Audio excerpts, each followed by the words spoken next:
ரெண்டாவது தையலாக நம்ம back chain stitch பார்க்க போகிறோம்.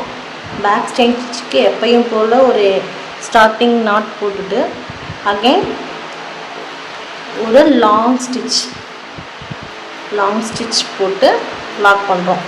லாங் ஸ்டிச்சை லாக் பண்ணுறதுக்கு ஒரு ஷார்ட் சின்ன ஸ்டிச் போட்டு அந்த த்ரெட்டை வெளியே எடுக்கிறோம்ல, இந்த மாதிரி வெளியே எடுக்கிறோம். அதை அப்படியே பேக் பண்ணி போட்ட லாங் ஸ்டிச்சுக்கு மிடில் விட்டு அங்கேருந்து ஒரு ஸ்டிச் கொண்டு வரோம். ஓகே, இது வந்து பேக் செயின் ஸ்டிச்சுன்னு சொல்லுவாங்க. இது எங்கெங்கெல்லாம் நம்ம யூஸ் பண்ணுவோம் அப்படின்னா, இப்போ வந்து நம்ம கட் ஒர்க் பண்ணுறோம், இல்லை பார்டருக்கு வந்து ஏதாச்சும் ஆட் பண்ணுறோம் அப்படிங்கிறப்ப நம்ம இந்த ஸ்டிச் வந்து நம்ம யூஸ் பண்ணுவோம்.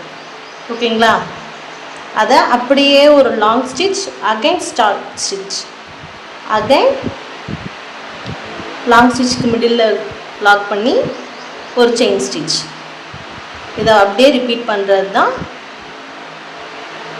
பேக் செயின் ஸ்டிச்சுன்னு சொல்லுவாங்க. இது வந்து கட்டு ஒர்க்கில் வந்து அகைன் ஃபேப்ரிக் வந்து வெளியே வராமல் இருக்கிறதுக்காக நம்ம இந்த ஸ்டிச் வந்து யூஸ் பண்ணுவோம். அதே மாதிரி ஸ்டார்டிங் ஸ்டிச்சில் ஒரே செயின் ஸ்டிச்சஸாக போட்டு பார்டர் கொண்டு வராமல் இந்த ஸ்டிச்சஸ் போட்டு கூட நம்ம பார்டர் வந்து மேக் பண்ணிக்கலாம்.